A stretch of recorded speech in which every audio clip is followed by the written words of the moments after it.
Ak pacient zvládne otáčanie na strany, môžeme v mobilizácii pokračovať do aktívneho sedu. Opatrujúci si nastaví výškovo posteľ tak, aby sa k pacientovi nehrbil a mohol manipulovať s vystretým chrbtom. Jednoduchšie je začať otočením pacienta na postihnutú stranu. Pacient sa na boku stabilizuje. Dávajte pozor pri manipulácii s postihnutou hornou končatinou, aby sa neocitla v nevhodnej polohe. Dolné končatiny spustí pacient z lôžka nadol.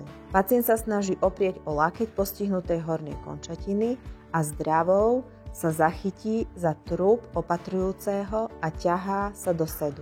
Opatrujúci pomáha uchopením za ramena. Ak zvládne, môže sa do sedu dostať so vzopnutými rukami a vystretými hornými končatinami, ale je to náročnejšie. Až keď je pacient v sede, nastavíme si výšku lôžka tak, aby mal chodidla na zemi. Povzbuďte pacienta, aby precítil zem pod nohami, aby nohami uchopoval zem. Nabádajte pacienta, aby získal oporu aj o horné končatiny, ktoré sú pri tele dlaňami opreté o lôžko. V sede pacienta stabilizujte. Buď si sadnite k nemu, alebo využite polohovacie pomôcky. Určite ho nenechávajte samého.